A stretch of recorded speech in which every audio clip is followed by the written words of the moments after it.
Hi guys, कैसे हैं आप सब लोग। सीए फाइनल की बहुत सारी रिवीजन वीडियोस अब अवेलेबल हैं, उनका पूरा फ़ायदा उठाइए। आप लोगों के साथ मैं एक लिंक शेयर कर रहा हूँ, वहाँ पे आपको कंप्लीट लिस्ट मिल जाएगी। और यही नहीं, हमने आरटीपीज़ के, एमटीपीज़ के एनालिसिस भी कर दिए हैं, जिनका फ़ायदा आप लोग उठा सकते हैं। आरटीपी के केस स्टडीज़ हैं, आपके एमसीक्यूज़ हैं, एमटीपी के केस स्टडी एमसीक्यूज़ हैं, उनका विद रीज़न, प्रॉपर रीज़न के साथ जो है वो आंसर भी दे दिया। और जहाँ पे आईसीएआई का स्टडी मैट कोट करना था, वो भी हमने कर दिया है। तो आप उनको भी एक्सेस कर सकते हैं और अपने सीए फाइनल ऑडिट की तैयारी बहुत अच्छे से कर सकते हैं आने वाले एग्जाम्स के लिए। बस एक रिक्वेस्ट रहेगी, वीडियो को लाइक जरूर कर दीजिएगा, अपने दोस्तों के साथ शेयर जरूर कर दीजिएगा और सीए इंटर और सीए फाइनल की क्लासेस के लिए edu91.org रेफर कर दीजिएगा। All the best guys, video देखिए और अपनी तैयारी कीजिए। मिलते हैं आप लोगों से सीए बनने के बाद। All the best. ओके, अब हम लोग कर रहे हैं रिवीजन। किसकी रिवीजन कर रहे हैं? Chapter number 17 as per ICAI study mat, due diligence, investigation and forensic accounting. हम लोग सबसे पहले चर्चा करेंगे ड्यू डिलिजेंस पे। ड्यू डिलिजेंस आपसे कोई पूछ ले, कुछ वर्ड्स याद रखने पड़ जाएं, तो ड्यू डिलिजेंस बेसिकली एक इन्वेस्टिगेशन प्रोसेस है जो इन्वेस्टर्स परफॉर्म करते हैं अपनी पोटेंशियल इन्वेस्टमेंट के लिए। और हम लोग फिर वहां पे क्या एग्जामिन करते हैं? ओम ओम ओम ओम ओम ओम ओम क्या है बेटा, जल्दी बताओ। Operations, management and material facts. Operations, management and material facts. Okay, so investigation करता है इन्वेस्टर पोटेंशियल इन्वेस्टमेंट के इन 3 एस्पेक्ट पे। ओके, ड्यू डिलिजेंस बहुत सारी ट्रांजैक्शंस के लिए किया जा सकता है, जैसे बिजनेस एक्वायर कर रहे हैं, कॉर्पोरेट रिस्ट्रक्चरिंग करवा रहे हैं, venture capital financing, landing, public offering. बस ड्यू डिलिजेंस का एक ही काम है, मतलब ड्यू डिलिजेंस को सिंपल वर्ड्स में अगर आप बोलें तो एक रीजनेबल पर्सन जब टेक केयर करता है while entering into transaction with third party, उसको भी हम लोग क्या बुला सकते हैं? ड्यू डिलिजेंस बोल सकते हैं, राइट? तो taking reasonable care as a reasonable person would have taken in case of entering into transaction with a third party. आइए जी, then difference between due diligence and audit, very simple. यहां पे तो कायदे से डेफिनेशन लिख दी गई है, बट मैं आपको समझा दूं कि हम लोग ऑडिट में रीजनेबल एश्योरेंस दे रहे होते हैं, ड्यू डिलिजेंस में उस एश्योरेंस का लेवल बढ़ जाता है। और साथ साथ में ड्यू डिलिजेंस में हम फैक्ट फाइंडिंग का काम भी करते हैं। ड्यू डिलिजेंस में हम लोग जैसे कि आपने देखा ईवाई ने गो मैकेनिक के केस में उनके फ्रॉड्स को भी पकड़ा, राइट? और ये उनकी एक तरह से रिस्पॉन्सिबिलिटी का पार्ट होता है कि भाई से फाइनेंशियल स्टेटमेंट में कुछ गलत हो रहा है या ऑपरेशंस में कुछ गलत हो रहा है, तो मैनेजमेंट में कुछ गलत हो रहा है, तो वो आपको सामने लेके आना है। आ जाओ, इंपॉर्टेंस ऑफ ड्यू डिलिजेंस की बात करते हैं। ऑल द होमवर्क लिखा था बट मैंने पढ़ा दिया आपको। 4 पॉइंट थे। बिजनेस जैसा है या बिजनेस जैसा दिख रहा है वैसा ही है। Business is what it appears to be, पहली चीज। नंबर 2, डील किलर्स आइडेंटिफाई करना। नंबर 3, वैल्यूएशन पे जिन बातों का इंपैक्ट आ सकता है वो इन्फॉर्मेशन आपको पता चलेगी। एंड नंबर 4, ये चेक करना कि ट्रांजैक्शन एक्विजिशन क्राइटेरिया से कंप्लाई करेगी या नहीं करेगी। फॉर एग्जाम्पल, की मैनेजमेंट पर्सनल जो है वो रिटेन्ड होंगे या नहीं होंगे।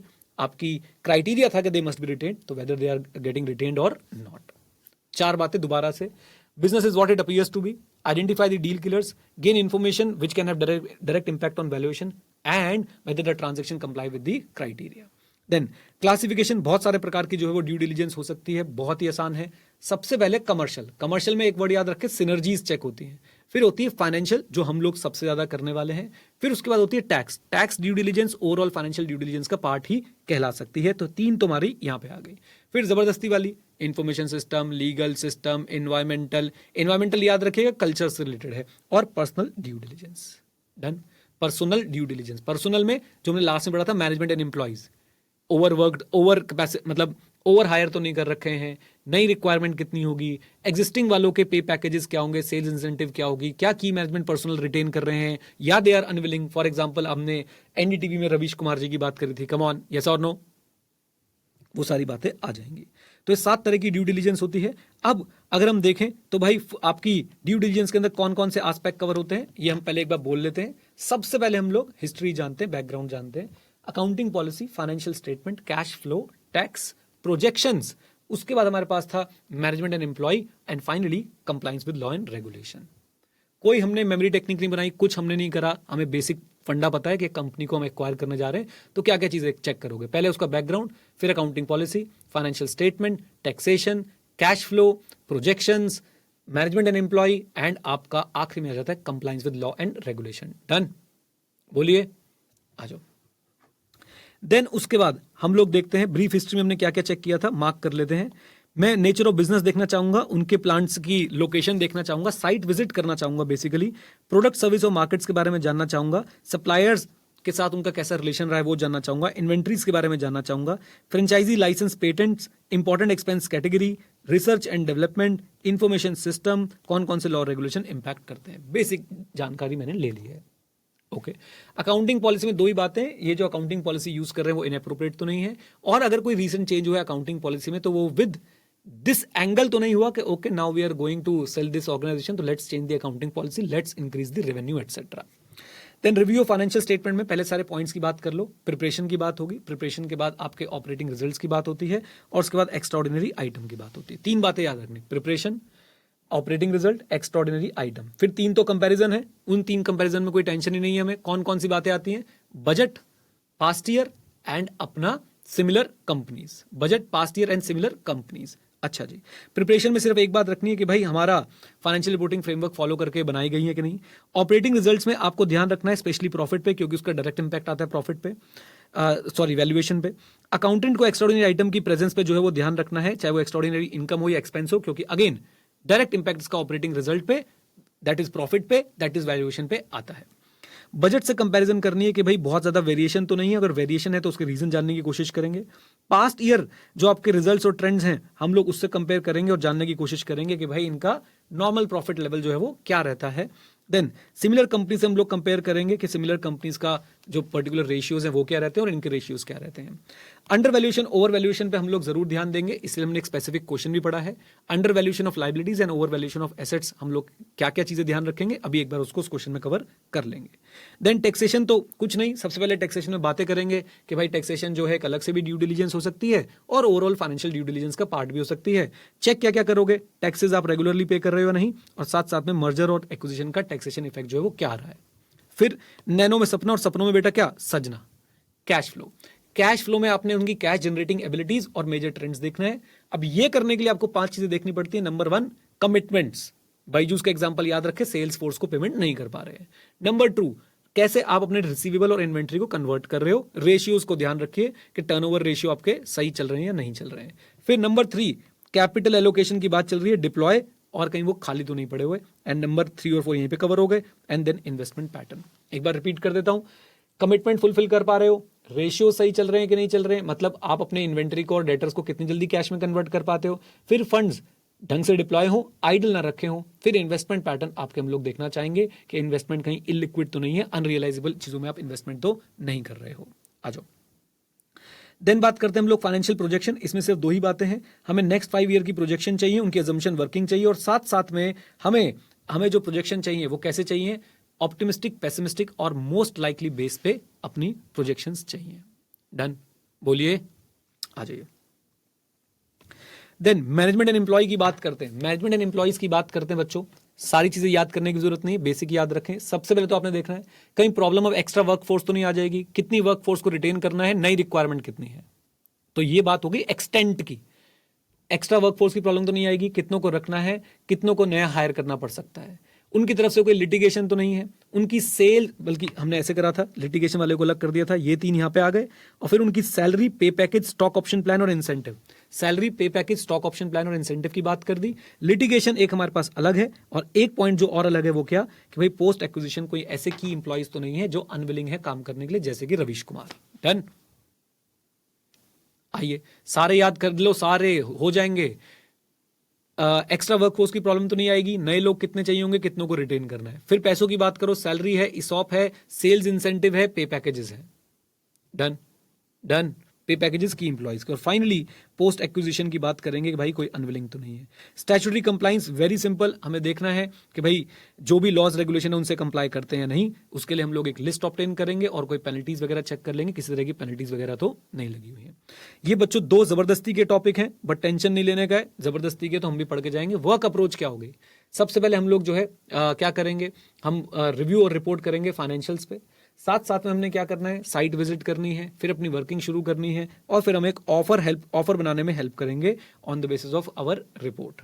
ओके, फिर ये तो बिल्कुल ही जबरदस्ती, conducting due diligence, open mind से शुरू करें, ओपन माइंड से शुरू करें, कोई चीज एज्यूम ना करें। What needs to be done is to identify trouble spots and asking for explanation. Open mind, do not assume, look for trouble spots, ask for explanation. Then top notch team बनाए, internal अगर नहीं है तो external expertise लेके आए। Customer, supplier, business partner, employ से बात करना काफी सही रहता है। At the same time risk management approach होनी चाहिए आपकी, अननेसेसरली डिटेल में ओवरवेल्म ना करें टारगेट कंपनी के एम्प्लॉयज को। देन कॉम्प्रिहेंसिव रिपोर्ट बनाएं जिसपे आप लोग कंप्लायंसेस और सब्सटैंटिव रिस्क सारे के सारे डिस्कस कर लें। डन। फिर से बोल देता हूं एक बार जल्दी से, ओपन माइंड से शुरू करें, कुछ एज्यूम ना करें, टीम अच्छी बनाएं, बाहर से भी लोग लेके आ सकते हैं, कस्टमर, सप्लायर, पार्टनर, एम्प्लॉय से बातचीत करें, रिस्क मैनेजमेंट अप्रोच फॉलो करें, जहां रिस्क है वहीं आगे बढ़े, जबरदस्ती ओवरवेल्म ना करें अननेसेसरी क्वेश्चंस पूछ के, एंड फाइनली कॉम्प्रिहेंसिव रिपोर्ट बनाएं कंप्लायंस और सब्सटैंटिव रिस्क को लेके।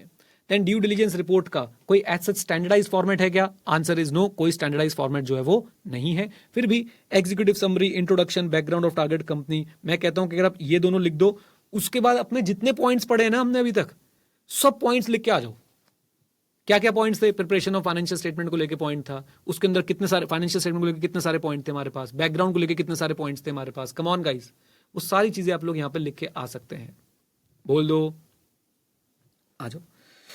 देन इसके बाद लाइबिलिटीज को कैसे आप लोग जो है अंडरस्टैंड कर सकते हैं, ये बहुत इंपॉर्टेंट क्वेश्चन है। शो कॉज नोटिस था, नहीं बताया। लेटर ऑफ कंफर्ट दे रखे हैं, सब्सिडीज बेच दी हैं लेकिन उनकी लाइबिलिटीज एज्यूम कर रखी हैं, प्रोडक्ट और लाइबिलिटी क्लेम्स आपके ऊपर आ सकते हैं। तो शो कॉज नोटिस नहीं दिखाया, लेटर ऑफ कंफर्ट दे रखे हैं, सब्सिडी बेच दी है, उनकी लाइबिलिटी को आप लोग एज्यूम कर रहे हो, इंडेमनिटी दे रहे हो उनके लिए, प्रोडक्ट और लाइबिलिटी क्लेम्स हो सकते हैं। फिर उसके बाद ये हमारे पास तीनों की तीनों tax related, tax liabilities under direct indirect taxes, sale tax assessment pending है, कस्टम ड्यूटी पेंडिंग है। फिर ये छोड़ दिया था हमने, ये भी छोड़ दिया था हमने। इन्वायरमेंटल प्रॉब्लम्स को हम लोग याद कर लेंगे आपकी। अब ये बात हो गई हमारी इंप्लॉई से related, unfunded gratuity, superannuation leave, salary liabilities etcetera, या फिर आपकी huge labour claims under negotiation when labour wage agreement has already expired. That's it. Over value कैसे कर सकते हो एसेट को? घोटा मारने की कोशिश ना करें। Accounts receivable, inventory, plant and machinery, I hope ये तो हमारे पास बड़े आराम से आ गए हैं। अब यहां पे मेनली एसेट्स रिलेटेड और क्या क्या बातें हो सकती हैं? आपने उनकी वैल्यू जबरदस्ती बढ़ा रखी है अननेसेसरी एक्सपेंडिचर्स को कैपिटलाइज करके, राइट। आपके एसेट्स और प्रॉपर्टी पे कोई केस चल रहा है, आप उनको अपने रियलाइजेबल वैल्यू बहुत कम है लेकिन आप उनको अभी भी कॉस्ट पे दिखाए जा रहे हैं। आपके पास ग्रुप कंपनी के बैलेंस है जो अनरिकंसाइल्ड पड़े हैं, या फिर इंटेंजिबल्स हैं जिनकी कोई वैल्यू नहीं है। डन, बोल दीजिए। फ्यूचर मेंटेनेबल सेल्स को लेके क्वेश्चन था, वो भी कवर कर लेते हैं। Trend, marketability, political economic consideration and competition, TMPC याद रख लीजिएगा। फ्यूचर मेंटेनेबल सेल्स अगर आपको किसी की देखनी है तो आप ट्रेंड को एनालाइज करेंगे, मार्केटेबिलिटी को एनालाइज करेंगे, पॉलिटिकल एंड इकोनॉमिक कंसिडरेशन को एनालाइज करेंगे और कंपटीशन को एनालाइज करने वाले हैं। That's it. डन, बोल दो। लीजिए, ये हमारा ड्यू डिलिजेंस वाला टॉपिक जो है वो हो गया खत्म। अब इन्वेस्टिगेशन है और फॉरेंसिक ऑडिट है, उसको भी कर लेंगे। Okay, done. चलो जी, रिकॉर्डिंग यहां भी ऑफ और यहां भी ऑफ। ओके, तो चलिए आज हम लोग रिवाइज करेंगे इन्वेस्टिगेशन। इन्वेस्टिगेशन रिवाइज करने से पहले एक छोटी सी बात जरूर बोल के जाऊंगा जो बड़ी देर से बोलने का मन कर रहा था। लाइव क्लासेस से आप मुझे बताइए आपका डिसिप्लिन बनता है कि नहीं बनता है? जबरदस्त। मेरे हिसाब से लाइव क्लासेस बच्चों एक बहुत सही तरीका है क्लास अटेंड करने का, और खासकर जिसमें आप मेरे को देख पाए और मैं आपको देख पाऊं, इससे एक अच्छा खासा रिदम बन जाता है, इससे अच्छा खासा स्केड्यूल बन जाता है। तो प्लीज अगर आप लाइव क्लास में आ रहे हैं किसी भी हाल में इनको स्किप मत कीजिए, सारी लाइव क्लासेस अटेंड कीजिए। जितना पार्टिसिपेट करेंगे, टाइमली पढ़ेंगे, उतना मजा आएगा। अब करते हैं रिवीजन। सुनिए मेरी बात को। ऑडिट एंड इन्वेस्टिगेशन, तो सबसे पहले ऑडिट की डेफिनेशन आई होप सबको पता है, independent examination financial information of an entity. Entity कैसे भी हो, ऑब्जेक्टिव होता है to express an opinion thereon, बोले तो फाइनेंशियल इंफॉर्मेशन पे। देन उसके बाद इन्वेस्टिगेशन की अगर हम बात करें तो investigation SCS, systematic critical special, systematic critical special, records को चेक करना है स्पेसिफिक पर्पस के साथ, स्पेसिफिक पर्पस के साथ। ऑडिट का पर्पस हमेशा से तय है, इन्वेस्टिगेशन का पर्पस कुछ भी हो सकता है जो स्पेसिफाई किया जाएगा। अच्छा, एग्जामिनेशन इंटेंसिव और एग्जॉस्टिव होता है इसके अंदर, और हमारा फोकस जो है वो सब्जेक्ट मैटर और सब्जेक्ट मैटर ऑफ इंक्वायरी पे ही रहता है। हम और कोई ज्यादा बातचीत नहीं करते हैं, हम सिर्फ एक पर्टिकुलर ऑब्जेक्टिव के साथ ही आते हैं। आइए, देन डिफरेंस बहुत आसान है। डिफरेंस इन्वेस्टिगेशन वो कर पाते हैं जिनके पास स्पाइन होती है, वो ओ से हो गया जी ऑब्जेक्टिव, और ओ से हो गया observation, observance of accounting principle. Objective I hope सबको क्लियर है, यहां पे होता है एस्टैब्लिशिंग इफेक्ट। यहां पे आप अपनी भाषा में कुछ भी लिख के आओ जो अभी तक आपने पढ़ा है। क्या पढ़ा है आपने बेटा अभी तक? कम ऑन टेल मी, जल्दी बताओ। Whether financial statement are prepared in all material respect as per applicable financial reporting framework, no problem at all. Then observance वाले कोई पढ़ लेते हैं। यहाँ पे ऑडिट में हम लोग ऑब्जर्वेंस ऑफ अकाउंटिंग प्रिंसिपल जरूर चेक करते हैं कि भाई साहब हमारी जो फाइनेंशियल स्टेटमेंट है तो कंप्लाई करती है in accordance with the accounting principles और नॉट। इन्वेस्टिगेशन में ये एनालिटिकल नेचर है, यहाँ पे हम लोगों को सिर्फ और सिर्फ अकाउंटिंग प्रिंसिपल्स नहीं, हमें बहुत सारी चीजों को जो है इवेल्युएट करना पड़ता है एज पर दी रिक्वायरमेंट्स। अच्छा जी, spine, S, scope, statutory non statutory दोनों हो सकता है, यहाँ पे जनरली लॉ के हिसाब से चलता है। पीरियोडिसिटी, यहाँ पे कोई रिजिड टाइम फ्रेम नहीं होता है, यहाँ पे generally speaking yearly, quarterly, half yearly ही होते हैं और जनरली ईयरली ही ज्यादा होता है ऑडिट। देन नेचर, ये वॉलंटरी वो मैंडेटरी। आइन, स्पाइन का आई, इनहेरेंट लिमिटेशन, यहाँ पे ऐसा सच नहीं है, वहां पे उसके नेचर को लेके बहुत सारी इनहेरेंट लिमिटेशन है, जैसे कि ऑडिट है, इन्वेस्टिगेशन नहीं है, you don't have the powers, you don't have the powers to search et cetera, right. Then इसके बाद ये हमने पढ़ लिया था एविडेंस, यहाँ पे कॉन्क्लूसिव और वहां पे प्राइमा फेसी या फिर क्या बोल सकते हैं परसुएसिव। डन। देन लास्ट वाले दो तो बहुत आसान है, कौन अपॉइंट करता है, इधर भाई साहब आपको जो है स्पेसिफिक अथॉरिटी अपॉइंट कर सकती है, थर्ड पार्टी भी अपॉइंट कर सकती है, यहाँ पे शेयर होल्डर। किसको रिपोर्ट करना है, जिसने इन्वेस्टिगेशन करवाई है, यहाँ पे generally owners of the business को हम लोग रिपोर्ट करते हैं। डन। अच्छा जी, देन मुझे बता दो 5 स्टेप्स क्या होते हैं इन्वेस्टिगेशन के अंदर, बिना देखे बोलने की कोशिश करो। सबसे पहले स्टेप क्या करेंगे, ऑब्जेक्टिव। फिर उसके बाद हम लोग क्या करने वाले, come on, programme, evidence, analysis and finally reporting. तो objective, programme, evidence, analysis and reporting. Objective में अगर बात करूं तो आपसे आपको क्या देखना है, कि हमने इसके शॉर्ट नोट्स तैयार कर रखे हैं, बिल्कुल कर रखे हैं। ऑब्जेक्टिव में हमें क्या देखना है, क्या लिखना पड़ेगा कि भैया हमसे चाहते क्या, what is sought, what is the purpose, and we must have what, clear written instruction for this. अच्छा, दूसरा फॉर्मुलेशन, नैनो में सपना, सपनों में सजना। एग्जाम में आने के हाई चांसेस हैं कि भाई साहब इन्वेस्टिगेशन प्रोग्राम बनाते समय किन किन बातों का ध्यान रखें। भूमिका बनाएं कि एक प्रोग्राम से पॉसिबल नहीं है कि आप सबकी इन्वेस्टिगेशन कर पाए, राइट। आपको बहुत सारे फैक्टर्स जो माइंड में रखने हैं, और बहुत सारे फैक्टर क्या होते हैं, पहले business related factor, nature structure instruction, फिर स्कोप, क्या एक्सटेंड भी करने पड़ सकता है इन्वेस्टिगेशन को दूसरी ऑर्गेनाइजेशन में, और रेलेवेंट एरियाज आपको कौन से दिए गए हैं उसके ऊपर भी आपका प्रोग्राम जो है वो डिपेंड करता है। प्रोग्राम फ्लेक्सिबल होना चाहिए ताकि जो आपको प्रोग्रेस के दौरान नॉलेज मिले, आप उसको यूज करके जो है आप क्या कर पाए, आप जो है मॉडिफाई कर पाए extent and areas of checking को। ओके, क्योंकि ये इंपॉर्टेंट है, एक बार और रिवाइज करा देता हूं, याद रखिए एक प्रोग्राम से आप सबकी इन्वेस्टिगेशन नहीं कर सकते हैं। आपको कौन कौन से फैक्टर्स कंसीडर करने चाहिए, पहले बिजनेस रिलेटेड, नेचर, स्ट्रक्चर, और जो राइमिंग में आ रहा है इंस्ट्रक्शन, तो नेचर, स्ट्रक्चर, इंस्ट्रक्शन। फिर स्कोप आपको ध्यान में रखना है, एक्सटेंड दी आ रहा है, extend, is there a necessity to extend beyond the client organisation, और फाइनली हमने क्या ध्यान में रखना है, रेलेवेंट एरिया। फिर फ्लेक्सिबिलिटी वाली बात लिख के आ जाएंगे कि फ्लेक्सिबल होना चाहिए ताकि हम लोग प्रोग्रेस करते रहें, और अपने अगर मॉडिफाई करना पड़े हमें एक्सटेंट और एरिया ऑफ चेकिंग तो हम कर पाए। कलेक्टिंग ऑफ एविडेंस कुछ भी नहीं है, बेस्ट एविडेंस लाओ, नॉर्मल वर्क को डिस्टर्ब नहीं करना। Step 4, analysis and interpretation of finding, बहुत सिंपल सी बात है, कंक्लूजन से पहले फैक्ट्स और फिगर्स को एनालाइज और कंपेयर कर लो। कंक्लूजन आपका सॉलिड एविडेंस और फैक्ट्स के बेस पे बेस्ड होना चाहिए, सारे रेलेवेंट फैक्टर कंसीडर कर लो, ब्रीफ होना चाहिए, क्लियर होना चाहिए, डाउटफुल नहीं होना चाहिए। एक बार दोबारा से, कंक्लूजन से पहले आप लोग सारे फैक्ट्स एंड फिगर्स को कंपेयर और एनालाइज कर लो। कंक्लूजन आपका सॉलिड एविडेंस और प्रॉपर रिकॉर्ड पे बेस्ड होना चाहिए, रेलेवेंट फैक्टर्स कंसीडर करो, ब्रीफ होना चाहिए, क्लियर होना चाहिए, डाउटफुल नहीं होना चाहिए। रिपोर्टिंग याद रखें, रिपोर्टिंग के 2 फैक्टर्स ध्यान में रखने आपको, इंस्ट्रक्शन और साथ में आपकी फाइंडिंग, आपको क्लाइंट ने क्या इंस्ट्रक्शन दी है और आपकी फाइंडिंग्स क्या है। नाउ अब इसके अंदर बच्चों एक बहुत इंपॉर्टेंट क्वेश्चन बनता है कि भाई क्या क्या इशू आप कंसीडर करेंगे रिपोर्ट करते समय, रिपोर्ट बनाते समय। सिंपल सी बात, सबसे पहली बात, कोई भी इरेलेवेंट चीज नहीं आएगी, नॉट रिलेवेंट नॉट कंटेन, या not contain not relevant. Done. आपका मीनिंग जो है वो क्लियर होना चाहिए, मिस इंटरप्रिटेशन मिनिमाइज होनी चाहिए, फैक्ट्स और कंक्लूजन एविडेंस से लिंक होने चाहिए। बेसिस और अजम्पशन पहले तो यूज नहीं करने की कोशिश करो, अगर यूज कर रहे हो तो उन्हें बताओ, उनकी रीजनेबलनेस बताओ, और they should not be in conflict with the objective. Over stocking को इन्वेस्टिगेट कर रहे हो तो कंजम्पशन रेशियो को आप एज्यूम नहीं कर सकते पुराने वाले को। सिंपल एग्जाम्पल ही बोल दे रिवीजन वीडियो में, और कहां मिलेगा तुम्हें तुम्हारा ऐसा टीचर है दुष्टो, पास होके दिखाना ऑडिट में अच्छे नंबर लेके। ओके, आ जाओ मेरे साथ साथ बच्चों, साथ साथ जुड़े रहना जरा। फिर से एवरीवन, क्या करना है रिपोर्ट बनाते समय, नॉट कंटेन नॉट रेलेवेंट, पहली बात तो यही। मीनिंग क्या होना चाहिए, क्लियर होना चाहिए। फैक्ट्स जो है वो एविडेंस से लिंक होने चाहिए, और बेसिस और अजम्पशन स्टेट करें, कॉन्फ्लिक्टिंग अजम्पशंस ना लें। फिर उसके बाद तो बहुत ही आसान, रिपोर्ट पैराग्राफ में होगी, एक ये पकड़ लो, और ओपिनियन लास्ट पैराग्राफ में होगा, डिटेल एंड एक्स्ट्रास में होंगी। कम ऑन, याद है ना आपको। फिर उसके बाद NSOL, नेचर, स्कोप, ऑब्जेक्टिव और लिमिटेशन आपको पता होना चाहिए, एंड उसी से रिलेटेड रिस्ट्रिक्शन जो क्लाइंट इंपोज कर रहा है वो आपको पता होना चाहिए। 8 बातें। कम ऑन गाइज, पक्का। संदीप आ जाओ जी। देन इसके बाद बच्चों नेक्स्ट टॉपिक हमारे पास क्या आया था? नेक्स्ट टॉपिक हमारे पास आया था कि सर स्पेशल इशू क्या क्या आते हैं, सेंट परसेंट करना है या सिलेक्टिव कर सकते हो। तो ये डिपेंड करता है स्पेसिफिक सिचुएशन पे। For example if you are finding the missing money, all record. For example you are checking the profitability, some transaction. But क्या आप हेयर एंड देयर कुछ भी उठा लोगे या स्टैटिस्टिकली रिकॉग्नाइज सैम्पलिंग करोगे? Statistically recognise sampling method use करोगे। Done, जल्दी बोलिए, आ जाओ। क्या अब नैनो में सपना, सपनों में सजना, बेटा सजना सजना, और सजना पे दिल आ गया, आईसी आएगा।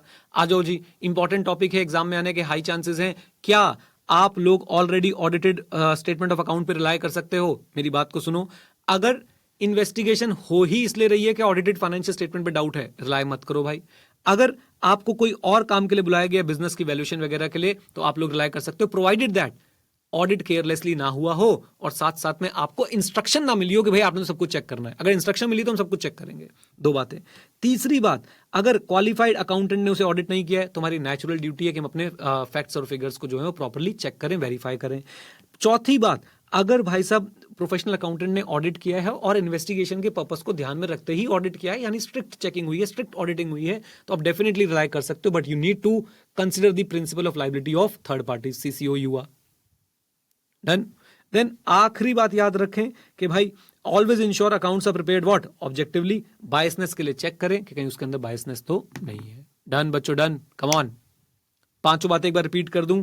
देखिए, डाउट ऑन फाइनेंशियल स्टेटमेंट के लिए आए हो भाई साहब, आपको फाइनेंशियल स्टेटमेंट पर रिलाय नहीं करना है, आपको उनको फर्दर वेरीफाई करना है। बिजनेस वैल्यूएशन वगैरह पर्पस के लिए आए हो, रिलाय कर सकते हो, प्रोवाइडेड दैट केयरलेस ऑडिट नहीं था, प्रोवाइडेड दैट आपको इंस्ट्रक्शन नहीं मिली थी कि सब चेक करना है। प्रोफेशनल अकाउंटेंट ने ऑडिट नहीं किया है, आपको अब चेक करना ही पड़ेगा। स्पेशली प्रिपेयर किए प्रोफेशनल अकाउंटेंट ने इन्वेस्टिगेशन या फिर कुछ पर्पसेस को ध्यान में रखते हुए, आप रिलाय कर सकते हो, no problem at all, tension लेने की जरूरत नहीं है। बस आपको ध्यान में रखना है कि अभी भी आपकी लायबिलिटी जो है वो बनी रहेगी, लेकिन आपको सीसीओ यूआ जरूर जरूर जरूर करना है। सीसीओ यूआ क्लियर है ना? Capability, competence, objectivity, understanding, adequacy, ऐसे 500, ऐसे 600, ऐसे 500, ऐसे 600, हाँ ऐसे 500, ऐसे 600, ऐसे 610, ऐसे 620, हर जगह पे लगता है। Management expert, another auditor, internal auditor, आपका ऑडिटर्स एक्सपर्ट। आ जाओ जी। Then also ensure accounts are prepared objectively, ये तो हमने हर बार चेक करना ही करना है। देन और क्या इश्यूज थे, आइए। क्या असिस्टेंस ऑफ एक्सपर्ट की जरूरत है? जनरली स्पीकिंग आपको खुद जज करना है, जरूरत है तो मैनेजमेंट से रिटर्न कॉन्सेंट ले लो, उसके बाद ही आप अपने एक्सपर्ट्स को इन्वॉल्व कर सकते हो। अगर कॉन्फ्लिक्टिंग क्लेम और डिस्प्यूट की वजह से इन्वेस्टिगेशन हो रही है, अलर्ट रहना है, इंपार्शियल रहना है, क्लाइंट इन्फ्लुएंस करने की फेवरेबल कंक्लूजन के लिए आपको कोशिश कर सकता है। अलर्ट रहना है, इंपार्शियल रहना है, इन्फ्लुएंस और फेवरेबल इन्फ्लुएंस करने की कोशिश की जा सकती है। You have to act professionally in interest of all the parties. Then basis of opinion of investigator, छोटा सा पॉइंट, स्पेकुलेटिव ओपिनियन नहीं होने चाहिए, फैक्ट बेस्ड होने चाहिए। और अगर फैक्ट्स क्लियर नहीं है तो एक ओपिनियन एक्सप्रेस मत करो, या फिर क्वालिफाइड ओपिनियन दो जिसमें क्लियरली अपने रीजंस बताओ। ओके। देन क्या फ्यूचरिस्टिक स्टेटमेंट दे सकते हैं? नो, आप फ्यूचरिस्टिक स्टेटमेंट नहीं दे सकते हैं। ट्रेंड्स को अज्यूम किया जा सकता है कि सेल इसी ट्रेंड से ग्रो होती रहेगी, प्रोवाइडेड दैट हम उसमें से फ्लक्चुएशंस और एक्सट्रेनियस फैक्टर्स जो है वो हटा दें। लेकिन किसी भी हाल में क्या आप लोग वैल्यू दे सकते हो? आंसर इज नो, हम वैल्यू जो है वो नहीं दे सकते हैं। Is that clear? Projection of trend into future years to establish value not permitted. आइए जी। देन वर्किंग पेपर, अरे भाई साहब बिल्कुल, चाहे नोट्स हो, कॉपीज ऑफ स्केड्यूल हो, वर्किंग पेपर हो, हमें डेफिनेटली उन्हें रिटेन करना चाहिए। रिटेन करने से हम फैक्ट्स को कोरिलेट कर पाते हैं, रिपोर्ट को ड्राफ्ट कर पाते हैं, और आपके वर्किंग पेपर आपकी बुक फिगर्स को फाइनल फिगर से क्या करते हैं? लिंक करते हैं। रिप्रेजेंटेशन लेटर जरूर ले लीजिए, क्योंकि जब आपको कोर्ट में चैलेंज किया जाएगा तो ये रिप्रेजेंटेशन लेटर्स जो है काम आएंगे। देन हमने कुछ लिमिटेड टॉपिक्स यहाँ पे पढ़े हैं, और वो लिमिटेड टॉपिक्स बेसिकली किस बात से डील करते हैं कि आपके फाइनेंशियल स्टेटमेंट में आपको जो है बिजनेस इन्वेस्टिगेशन करते समय फाइनेंशियल स्टेटमेंट के डिफरेंट डिफरेंट लाइन आइटम्स को आपने कैसे एनालाइज करना है। हमने सिर्फ 4 लाइन आइटम पढ़े हैं, अगर आप बहुत सारे लाइन आइटम्स और पढ़ना चाहते हैं तो you can refer the module of the world second largest accounting body, developer of trusted and independent professionals with world class competencies, the greatest, the one and only institute of chartered accountants of India. यहां पे हमने सबसे पहले देखा fix asset को लेके आप लोग कैसे इंटरप्रिटेशन करेंगे। बेसिकली एज अ इन्वेस्टिगेटर आप ये कैसे पता लगाएंगे कि फिक्स एसेट को लेके, हाँ जी, फिक्स एसेट को लेके हमें कितने फंड्स की आगे चल के जरूरत पड़ने वाली है। तो हम देखेंगे कि भाई हमारी जो करंट मशीनरी है जो ऑब्सलीट हो रही है उसकी रिप्लेसमेंट के लिए कितना पैसा चाहिए, ए, बी, और अगर हमारे पास कोई advance version of the current machinery आया हुआ है उसको बाय करने के लिए हमें कितना पैसा चाहिए, ये हम लोग जो है वो असेस करेंगे। BSPKT आई होप याद है आपको, बिन सर पैर का टापिक। ओके, आ जाओ। टर्नओवर इंपॉर्टेंट है, हमने इसका क्वेश्चन ड्यू डिलीजेंस में ही कर लिया था। अगर क्लाइंट आपको बोलता है कि फ्यूचर मेंटेनेबल टर्नओवर जानना चाहता हूं मैं, रहेगा या नहीं रहेगा। 4 फैक्टर आईसी ने बताया, लिख के आइए, TMPC। टी से हो गया ट्रेंड, ट्रेंड देखिए, ट्रेंड में अगर बहुत ज्यादा फ्लक्चुएशन है तो मेंटेनेबल नहीं है। ट्रेंड अगर स्मूथ चल रहा है, एक पर्टिकुलर लाइन में चल रहा है और कोई अदर फैक्टर आपको नजर नहीं आ रहा है, मेंटेनेबल है। M, मार्केटेबिलिटी, मार्केट साइज देखिए, मार्केट साइज एग्जॉस्ट हो चुका है, नई मार्केट्स नहीं मिल रही है तो मेंटेनेबल नहीं है। पॉलिटिकल एंड इकोनॉमिक कंसिडरेशन देखिए, बेसिकली लॉ देखिए, आप फॉरेन कंपटीशन वगैरह देखिए, opening up of economy, closing up of economy देखिए, वहां से आपको पता चलेगा कि आप सेल्स मेंटेन कर पाएंगे, ग्रो कर पाएंगे या नहीं। कंपटीशन, सिंपल सी बात है, जितना ज्यादा कंपटीशन सेल्स मेंटेन करने में उतनी ज्यादा दिक्कत, जितना बड़ा कॉम्पिटिटर सेल्स मेंटेन करने में उतनी बड़ी दिक्कत। फॉर एग्जांपल जियो। फिर साथ साथ में याद रखिए, जितने नंबर ऑफ कॉम्पिटिटर्स बढ़ने वाले हैं, जितना बड़ा कॉम्पिटिटर आने वाला है, जितने कम बैरियर्स टू एंट्री रहने वाले हैं, कंपटीशन उतना ज्यादा बढ़ने वाला है और सेल्स पे उतना ज्यादा इंपैक्ट आने वाला है। देन वर्किंग कैपिटल को लेके आपको क्या बोला गया कि भाई साहब आपने क्या करना है, फ्यूचर वर्किंग कैपिटल नीड्स को असेस करना है, उसके लिए आपको ये चीजें कंसिडर करनी है। इन्वेंट्री टर्नओवर रेशियो बड़ा है क्या, बड़ा है तो टेम्परेरी है या फिर कॉन्टिन्यूइंग है। ट्रेड पेबल्स को टाइम पे पेमेंट मिल रही है। Inventory, trade receivable, trade payable जो है वो उन पे क्या इंपैक्ट आएगा, मेरे नए बिजनेस का, नए प्रोडक्ट का या फिर इंक्रीज इन सेल का। फिर से बोलता हूं, आपने ये असेस करना है कि फ्यूचर में वर्किंग कैपिटल नीड्स जो है वो क्या रहने वाली है। इसके लिए आप इन्वेंट्री टर्नओवर रेशियो चेक करेंगे, वो बड़ा है क्या, बड़ा है तो वो टेम्परेरी है या कॉन्टिन्यूइंग है। ट्रेड पेबल्स को टाइम पे पेमेंट होती है। मेरे ट्रेड रिसीवेबल, पेबल और इन्वेंट्री पे क्या इंपैक्ट आने वाला है अगर मैं सेल्स बढ़ाता हूं, अगर मैं नए प्रोडक्ट्स लेके आता हूं। Then future maintainable profit. Future maintainable profit बच्चों आपने क्या देखना है, क्या प्रॉफिट्स में कोई फ्लक्चुएशन है, और अगर है तो हम उसे एक्सट्रेनियस फैक्टर के लिए क्या करने वाले हैं, एडजस्ट करने वाले हैं। जैसे कि कोविड एक एक्सट्रेनियस फैक्टर था, फ्लक्चुएशन आई होगी तो उसको एडजस्ट करके आप प्रॉफिट निकालिए। तो आप प्रॉफिट को एग्जामिन कीजिए फ्लक्चुएशंस के लिए और एक्सट्रेनियस फैक्टर्स के उसमें एडजस्टमेंट कर दीजिए। फिर आप फैक्टर्स देखिए, जो फ्लक्चुएशंस ला रहे थे वो टेम्परेरी है या लाइकली टू रिकर है, यानी कि बार बार आने वाला है। ओके, तो हमने देखना है फ्लक्चुएशन आ रही है, एक्सटर्नल फैक्टर्स को एडजस्ट करना है, जिन फैक्टर्स की वजह से फ्लक्चुएशन थी वो टेम्परेरी है या लाइकली टू रिकर है। देन आपने देखना है कि अगर स्टेबल और इंक्रीजिंग परसेंटेज ऑफ प्रॉफिट है बिफोर टैक्सेशन, तो भाई साहब आपको इसके अंदर इन्वेस्टेड रहना चाहिए। It indicates that profit will be there in the future. लेकिन अगर फॉलिंग परसेंटेज है और कोई भी इंप्रूवमेंट के चांस नहीं दिख रहे हैं, it indicates that you should not further invest in this particular business. Now types of investigation, ये आपको सेल्फ पेस्ड मॉड्यूल से पढ़ने हैं। जो न्यू कोर्स वाले स्टूडेंट हैं, ओल्ड कोर्स वाले स्टूडेंट जो है वो कैसे करने वाले हैं, ओल्ड कोर्स वाले स्टूडेंट जो है इनको आईसीए की बुक से पढ़ने वाले हैं। नॉन स्टैच्यूटरी में हमारे पास 6 तरह की इन्वेस्टिगेशन आती है, हम लोग इसमें से 3 कवर करेंगे क्लास में, 3 आपको देंगे होमवर्क में। आई होप आप लोग कर लेंगे। क्या बोलती पब्लिक, कम ऑन, यस और नो बोल दो। चलो जी, ग्रेट ग्रेट ग्रेट। मैं जाते जाते बच्चों आप लोगों को एक फेमस लाइन जो है वो दिखाना चाहता हूं। वो फेमस लाइन किसकी है मैं आपको यहां पर दिखाने की कोशिश करता हूं। वो फेमस लाइन है किसकी, वो फेमस लाइन है सर एडमंड हिलेरी की। आप जानते हैं एडमंड हिलेरी साहब को, नाम सुना है आपने, नाम सुना है कि नहीं सुना है आपने, मुझे बताइए। चलिए, ये थे जिन्होंने किसको कॉन्कर किया था, जिन्होंने क्या कॉन्कर किया था, हिमालय को। हिमालय के ऊपर जो है ये चढ़ने वाले व्यक्ति थे, इनके बारे में आप डिटेल में पढ़ सकते हैं। यहां पर जरा देखिए कि क्या बातें लिखी हुई हैं, जरा रीड कीजिए। जब ये पहली बार गए थे तो भाई साहब ये जो है चढ़ नहीं पाए थे, उसके ऊपर कॉन्कर नहीं कर पाए थे। एवरेस्ट, हाँ Everest, yes yes yes Everest, बिल्कुल भाई बिल्कुल, मेरी जानकारी थोड़ी सी कम थी। तो जब ये पहली बार गए थे माउंट एवरेस्ट पे चढ़ नहीं पाए थे, इन्होंने वहां पर खड़े होकर क्या बोला कि I will come again and conquer you because you as a mountain can not grow but I as a human being can grow. तो ये बात आप समझिए कि आप सबसे बड़ी बात, और पता है इन्होंने कॉन्कर करने के बाद क्या बात बोली थी, जब ये उसके बाद एवरेस्ट पे चढ़ गए, पहले तो ये बोल के आए कि भाई तू एक पहाड़ है और तू नहीं बढ़ सकता, मैं एक इंसान हूं, मैं जाऊंगा, सीखूंगा, नई टेक्निक सीखूंगा, मैं बढ़ूंगा, मैं दोबारा आके जो है वो कॉन्कर करूंगा। और जब ये कॉन्कर कर गए थे तब इन्होंने पता क्या बोला, we never conquer any mountain और any difficulty, we just conquer ourselves. आप समझे इस बात को, क्या क्या गहन बात बोल के गई है। कहते हैं कि हम कोई डिफिकल्टी या हम कोई टफ चीज को कभी कॉन्कर नहीं करते, हम अपने आलस को, हम अपने अंदर के एवरेस्ट को जो है वो कॉन्कर करते हैं। तो प्लीज इस बात को समझिए कि कोई भी चीज जो है ऐसी नहीं है जो आप कॉन्कर नहीं कर सकते, लेकिन किसी भी चीज को कॉन्कर करने के लिए सबसे पहले आपने अपने आप को हराना है। आपने अपने अंदर के जो इनकंसिस्टेंसी वाले एलिमेंट है, जो लैक ऑफ डिसिप्लिन वाले एलिमेंट है, आपने इन एलिमेंट्स को हराना है, इन एलिमेंट्स को जो है आपने पीछे छोड़ना है, एंड डेफिनेटली उसके बाद जो है आप लोग किसी भी चीज को जो है वो कॉन्कर कर पाएंगे। Come on come on. Okay, अब यहां पे कुछ लोग निट पिक करने आ सकते हैं, सर आपको पता है माउंट एवरेस्ट हर साल 4 mm ग्रो करता है। अरे हर साल करता है ना, कोई बात नहीं, कोई टेंशन की बात नहीं है, हम भी कर लेंगे ग्रो, ठीक है ना। आ जाओ सर, बट हमारा सिलेबस तो ग्रो भी करता है। मुस्कान करने दो, तभी तो मैं बोले देख रहे अब सीए स्टूडेंट अपनी फॉर्म में आ रहे हैं। मैं कह रहा हूँ करने दो ना। हमने तो सिलेबस को, आप अल्टीमेटली क्या सीखे, हमने तो सिलेबस को ग्रो, हमने तो सिलेबस को कॉन्कर ही नहीं करना, हमने अपने आप को कॉन्कर करना है, अपने अंदर के आलस को कॉन्कर करना है। मैं कहता हूं आईसीआई 2 लाख पेज का भी ऑडिट का सिलेबस बना देता, बिल्कुल एकदम, मैं आपको एग्जैजरेट करके बता रहा हूं। बताओ सीए बनते कि ना बनते? रोक लेता कोई हमें सीए बनने से? बनते, तब भी बनते। सिंपल सी बात है, कम ऑन, है ना। तो आईसीआई को जो करना है, माउंट एवरेस्ट को जो करना है, उसे 4 मीटर बढ़ना है, 4 मिलीमीटर बढ़ना है, बढ़ने दो। आपको सिलेबस का बढ़ाना है, जो भी करना है बढ़ाने दो भाई साहब। हम आएंगे, हम पूरी कोशिश करेंगे। और आपके लिए एक सजेस्टेड पिक्चर भी है। सोचो, मास्टर होके आपको एक मूवी देखने के लिए सजेस्ट कर रहा हूं, और वो मूवी है बच्चों Manjhi, if I am not wrong, उसका नाम है Manjhi the mountain man. Please उसे देखें। और कब देखें? जब आप सैटरडे को ब्रेक लेते हैं ना अपनी पढ़ाई से, आप ब्रेक में इस मूवी को जरूर देखें, और आपको पता चलेगा कि भाई साहब कि कैसे एक इंसान की शेयर विल पावर पहाड़ों के बीच में से भी रास्ता निकालने पे उसको जो है वो पावर दे देती है, मोटिवेशन दे देती है ना।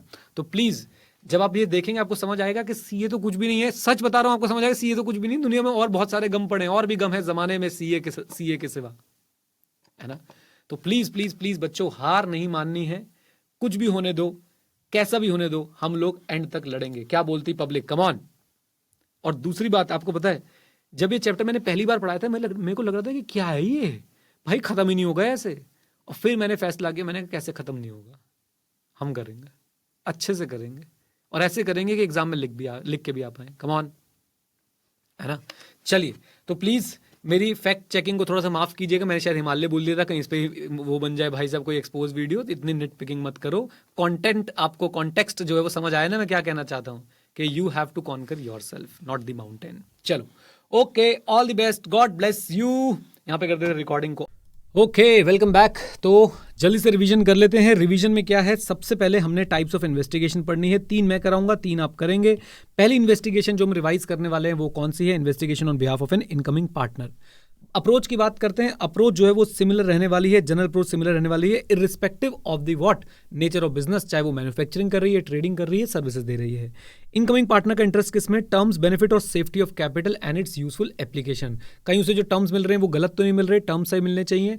साथ साथ में क्या आज भी पार्टनरशिप फर्म आगे भी चल के जो है वो कैपिटल पे रिटर्न अच्छे से कमा पाएगी, बेनिफिट उसे कॉन्टिन्यूसली मिलते रहेंगे, और उसका कैपिटल कहीं वेस्ट तो नहीं हो जाएगा, और यूजफुल एप्लीकेशन होगी या नहीं। फिर उसके बाद हम लोगों ने क्या करे थे? हम लोगों ने 14 पॉइंटर्स जो है वो निकाले थे, जो हमें याद करके जाने हैं अपने एग्जाम पर्पस के लिए। सबसे पहले आप जाएंगे एज ए इन्वेस्टिगेटिव अकाउंटेंट, क्या जानने की कोशिश करेंगे? पहले 5-7 पॉइंट याद है ना, हमने बिल्कुल अच्छे से याद कर लिए थे। सबसे पहले क्या जानने की कोशिश करेंगे? Inception, growth history. कुछ ना मिले तो पार्टनरशिप से क्या मान लो? डीड मान लो। डीड के बाद हम क्या देखने में इंटरेस्टेड हैं? Profits, P&L account, asset liability, balance sheet, then loan, और उसके बाद लोग। 7 पॉइंट याद है? लोन और उसके बाद लोग, राइट। लोन कितना है, किस टर्म पे है, लोन है नहीं है, दोनों के रीजन, और अगर कोई ऐसा लोन तो नहीं है जो बुक्स में नहीं दिख रहा है। अच्छा जी, देन उसके बाद हमने क्या देखा था? उसके बाद हमने इन तीनों को पकड़ लिया था। कैपिटल एम्प्लॉयड कैसा है, आरओसी कितना है, फर्म की स्पेशलाइजेशन किसमें है, और गुडविल किसमें है, राइट। कैपिटल एम्प्लॉयड कैसा है, आरओसी कैसा है, फर्म की स्पेशलाइजेशन कितनी है, और गुडविल कितनी है। देन उसके बाद हमने देखा कि हमारे पास 2 पॉइंट और है, एडमिशन से रिलेटेड, एडमिशन का रीजन क्या है, और कहीं आने वाले समय में एडमिशन के लिए कोई स्पेशल क्लॉजेस तो नहीं इंसर्टेड हैं किसी आने वाले पार्टनर के लिए। देन लास्ट 2 बच गए थे हमारे पास, contractual obligation and incomplete contracts का इंपैक्ट। एक बार भगवान का नाम लेके सारे दोबारा बोल देते हैं। सबसे पहले जाके हमने क्या देखना है? हिस्ट्री। फिर हमने क्या देखना है? डीड। फिर हमने देखना है प्रॉफिट एंड लॉस। फिर हमने देखना है बैलेंस शीट। फिर उसके बाद हमारे पास आया था एक और, एक मैं मिस कर रहा हूं, 5 वाला कौन सा था? फ्यूचर में क्या था? Orders and clientele. फिर उसके बाद लोन और लोग। फिर उसके बाद जितने याद रह जाएं, गुडविल की बात करनी थी हमने, गुडविल के साथ साथ हमने स्पेशलाइजेशन की बात करनी थी, स्पेशलाइजेशन के साथ साथ हमने एक बात और करनी थी, वो कौन सी थी? कैपिटल एम्प्लॉयड और आरओसी। फिर 2 एडमिशन वाले, एडमिशन का रीजन, फ्यूचर में एडमिशन के लिए कोई स्पेशल टर्म्स तो नहीं रखे हुए किसी के लिए, एक कॉन्ट्रैक्चुअल ऑब्लिगेशन वाला, और एक इनकम्प्लीट कॉन्ट्रैक्ट का इंपैक्ट वाला। क्या बोलती पब्लिक? याद हो गए सारे? बोल दो।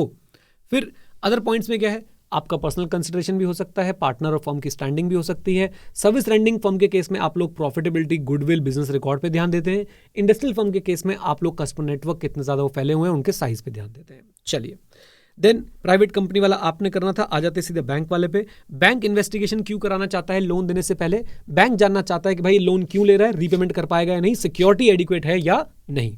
इन्वेस्टिगेटिव अकाउंटेंट भी जाके सबसे पहले क्या करेगा, पर्पस ऑफ लोन जानेगा, रीपेमेंट का स्केड्यूल जानेगा, अजम्पशंस और अवेलेबिलिटी ऑफ कैश जानेगा।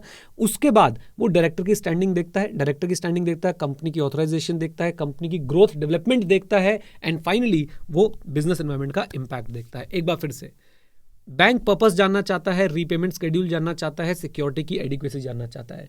इन्वेस्टिगेटिव अकाउंटेंट भी जाते ही सबसे पहले पर्पस पूछेगा, रीपेमेंट शेड्यूल रिलेटेड बातें करेगा, डायरेक्टर की स्टैंडिंग, कंपनी की ऑथराइजेशन, कंपनी का ग्रोथ और साथ साथ में इंपैक्ट ऑफ बिजनेस एनवायरमेंट भी जो है वो देखने वाला है। नाउ हमें प्रॉफिटेबिलिटी को इन्वेस्टिगेट करना है, इसके लिए हमें एक्यूरेसी जाननी पड़ेगी, रीपेमेंट शेड्यूल जो फर्निश किया है उसकी, वैल्यू ऑफ सिक्योरिटी जो बताइए उसकी, और उसके लिए हमें 3 बातें देखनी है, इनकम स्टेटमेंट, रेशियोज, और याद करके बताओ आखिरी पॉइंट क्या आता था, इनकम स्टेटमेंट, रेशियोज, कमॉन, एक और पॉइंट था, इनकम स्टेटमेंट, रेशियो और आपका product wise, annual product wise breakup, ताकि आप लोग ट्रेंड को जो है वो एनालाइज कर पाए।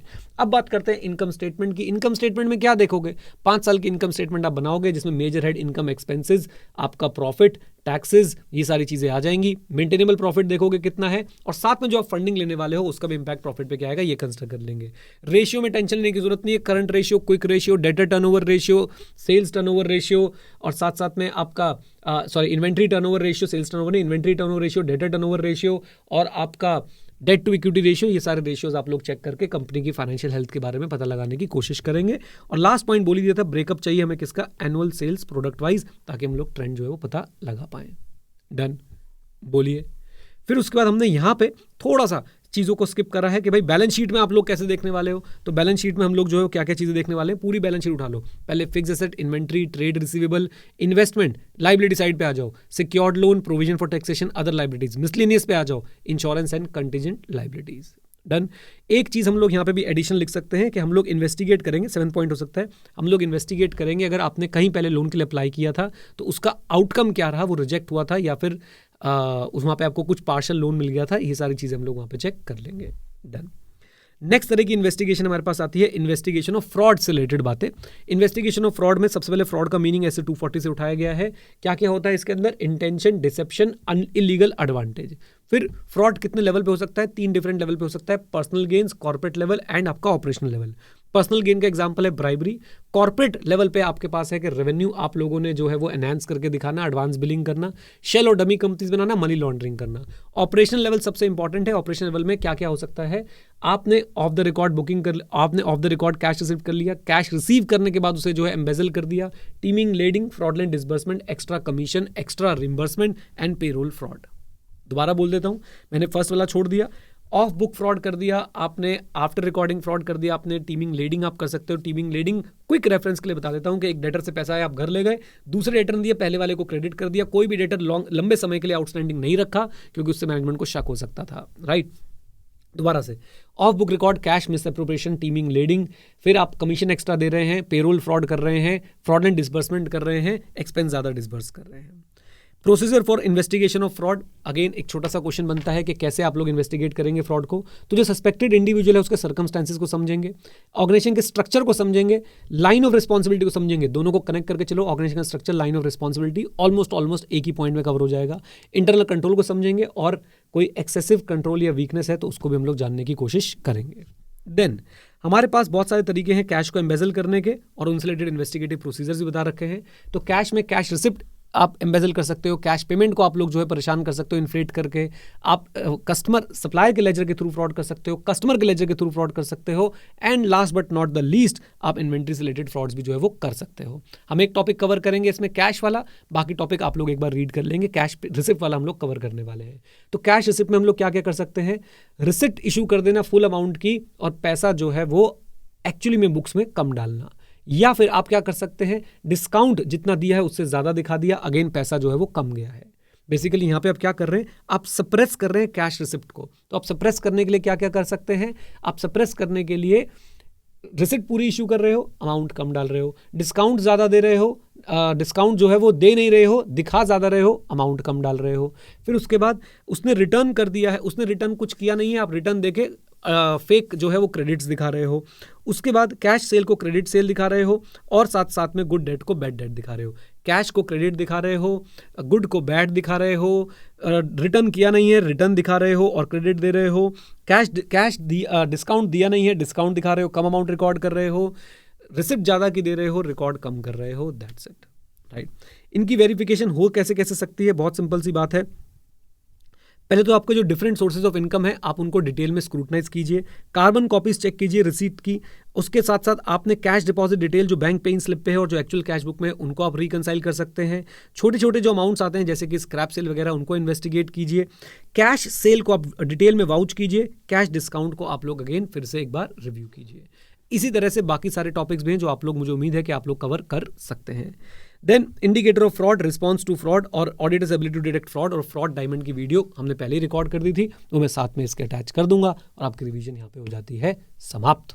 डन, बोल दो, चलो जी, ओके। अब आपसे मिलते हैं हम लोग नेक्स्ट कक्षा के अंदर, तब तक के लिए all the very best, bye bye, take care, God bless. लो भाई लो, तो सबसे पहले आपसे पूछा जा सकता है कि इंडिकेटर्स ऑफ फ्रॉड बताओ।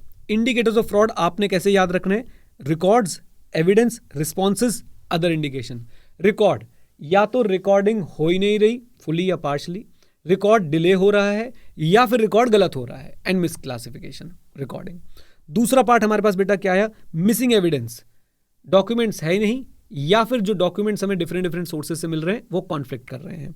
तीसरा हमारे पास क्या आया? मैनेजमेंट रिस्पॉन्स सही नहीं आ रहे, मैनेजमेंट एक्सेस नहीं दे रही है, मैनेजमेंट कैट यूज नहीं करने दे रही, computer assisted audit techniques, management response को डिले कर रही है, मैनेजमेंट आइडेंटिफाइड इश्यूज पे एक्शन लेने से मना कर रही है, मैनेजमेंट अननेसेसरी टाइम प्रेशर बना रही है। तो फिर से एक बार जल्दी से, एक्सेस नहीं दे रही, टाइम प्रेशर बना रही है, डिले कर रही है, कैट यूज करने से मना कर रही है और आइडेंटिफाइड डेफिशिएंसीज को एड्रेस नहीं कर रही है। अच्छा जी, अदर इंडिकेटर बहुत सिंपल, अकाउंटिंग पॉलिसी बहुत ही अलग है, अकाउंटिंग एस्टिमेट में फ्रीक्वेंट चेंजेस हो रहे हैं। देन उसके बाद हमारे पास आए रिस्पॉन्स टू फ्रॉड। तो रिस्पॉन्स टू फ्रॉड को 4 कैटेगरी में बांट दो, 330, 240। याद रखिए 330, 240 सबसे पहले बोलते हैं अपने लोग सही करो, यानी कि आपने क्या करना है, सही पर्सनल जो है वो भेजने हैं और साथ साथ में अकाउंटिंग पॉलिसी को इवेल्युएट करो, अनप्रेडिक्टेबिलिटी इन्वॉल्व करो। 3 बातें, लोग सही करो, अकाउंटिंग पॉलिसी को इवेल्युएट करो, अनप्रेडिक्टेबिलिटी इन्वॉल्व करो। पहला लेवल हो गया हमारा। उसके बाद दूसरा level, management override of control हो रही है। एक एक वर्ड दो मुझे, एडजस्टमेंट्स को चेक करो, एस्टिमेट्स को चेक करो, transaction outside the normal course of business को चेक करो। इसे एक ही वर्ड मान के चलो। अच्छा जी, फ्रॉड रिस्क फैक्टर को इवैल्यूएट करना है तो फ्रॉड रिस्क फैक्टर 3 होते हैं, हमें बचपन से याद है, इंसेंटिव, अपॉर्चुनिटी, रैशनलाइजेशन, और आखिरी वाला सबसे आसान था, communication and documentation. Communication management and TCWG से, कम्युनिकेशन अथॉरिटी से, और डॉक्यूमेंटेशन हर रोमम की और उसका जो रिस्पॉन्स बनाया है उसकी। डन, लीजिए आखिरी टॉपिक बच्चों, इन्वेस्टिगेशन ऑफ फ्रॉड का। देख रहे हो फ्रॉड वाली इन्वेस्टिगेशन कितनी बड़ी है। आ जाओ। Auditors ability to detect fraud depends on factors such as, लो बाई लो। ऑडिटर्स एबिलिटी किस किस पे डिपेंड करती है? Skilfulness of perpetrator. भाई अभिषेक बच्चन चोर को पकड़ पाएगा नहीं पकड़ पाएगा, ये डिपेंड करता है कि चोर कितना शातिर है। नहीं समझे? आपका अगर परपेट्रेटर बहुत ज्यादा स्किलफुल है, उसे सारी नॉलेज है कंप्यूटर्स की, अकाउंटिंग की, तो मुझे बताओ फ्रॉड पकड़ना आसान होगा कि मुश्किल होगा? मुश्किल होने वाला है। Then frequency and extent of manipulation. याद रखिए, अगर फ्रीक्वेंसी बहुत ज्यादा है तो भाई साहब जल्दी पकड़ में आएगा। एक आधी बार करता तो शायद वो स्किप हो जाता। पापा की पॉकेट से एक बार पैसे निकाले, कुछ नहीं हुआ, रोज रोज निकालोगे बेटा पापा पकड़ लेंगे, बता रहे हैं आपको। बहुत बेसिक एग्जांपल हुआ बट समझ आया फ्रीक्वेंसी एंड एक्सटेंट से। फिर कॉल्यूजन क्या होती है? मिली भगत। जितनी ज्यादा मिली भगत होगी फ्रॉड पकड़ना उतना ही क्या होने वाला है? मुश्किल होने वाला है, वो उतने ज्यादा दिन तक छुपाया जा सकता है। Then size of individual amount manipulated. छोटे अमाउंट जनरली आसानी से पकड़ में नहीं आते, बट बड़े अमाउंट जो हैं वो नजर में भी आते हैं और पकड़ में भी आते हैं। Then seniority of individual involve. आप बताओ, सीनियर व्यक्ति इन्वॉल्व है, क्या लगता है? मुश्किल होने वाला है भाई, because he is in the command, he knows the loophole, he is the system, come on. तो अब इंस्टीट्यूट तो इस पर क्वेश्चन कैसे पूछ सकता है कि बताओ भाई ऑडिटर की एबिलिटी टू डिटेक्ट फ्रॉड पे किस किस का इंपैक्ट आ सकता है? तो सामने वाले की स्किलफुलनेस, फ्रॉड की frequency, collusion, size and seniority. That's it. Done, बोल दो, आ जाओ। दो छोटे छोटे टॉपिक और यहां पे हम लोग रिवाइज कर लेते हैं। Number 1, auditors ability to detect fraud. Auditor की एबिलिटी टू डिटेक्ट फ्रॉड किस किस पे डिपेंड करती है? सामने वाले की स्किलफुलनेस, फ्रीक्वेंसी ऑफ फ्रॉड, मिलीभगत, साइज और सीनियरिटी। मिलीभगत, साइज और सीनियरिटी। फिर से सामने वाले की स्किलफुलनेस, फ्रीक्वेंसी ऑफ फ्रॉड, मिलीभगत, साइज एंड व्हाट, आपकी सीनियरिटी। That's it. और फ्रॉड डायमंड भी आपको रिवाइज करा देता हूं। याद रखिए, दो भाई थे, मतलब दो दोस्त थे, डेविड टी वोल्फी और डाना री हेरमरसन। इन्होंने भाई साहब फ्रॉड डायमंड का कॉन्सेप्ट बताया और इन्होंने बोला हर फ्रॉड के 4 एलिमेंट होंगे। पहला एलिमेंट क्या होता है? इंसेंटिव और प्रेशर। आई नीड टू और आई वांट टू और I have a need to. दूसरा क्या होता है? अपॉर्चुनिटी। सिस्टम में वीकनेस है और अगर सही व्यक्ति चाहे तो उसे एक्सप्लॉइट कर सकता है। तीसरा क्या हो सकता है? रैशनलाइजेशन क्या होता है? जस्टिफाई करना, कन्विंस करना अपने फ्रॉडलेंट बिहेवियर के लिए। और चौथा होता है कैपेबिलिटी। आपके पास नेसेसरी ट्रेट और एबिलिटीज हैं ताकि आप ये फ्रॉड कर पाए। डन, बोल दीजिए। तो ये हमारा फ्रॉड डायमंड वाला टॉपिक भी यहां पे एक बार रिवीजन में कवर हो जाता है। Okay, that's it. आज के लिए हम इतना ही पढ़ेंगे। मैं अपनी तरफ से इन्वेस्टिगेशन वाला टॉपिक ओवर कर रहा हूं। ये देखिए, मैंने आपको 3 इन्वेस्टिगेशन प्रॉमिस करी थी, मैंने आपको 3 इन्वेस्टिगेशन पढ़ा दी हैं। एक इनकमिंग पार्टनर वाली, एक आपको बैंक वाली और एक आपकी फ्रॉड वाली। ये दोनों इन्वेस्टिगेशन का अगर आप साइज देखेंगे, फ्रॉड के दोनों मिला के फ्रॉड का 1/4 है, तो बहुत आसानी से आप लोग इसको कवर कर सकते हैं। Come on, right.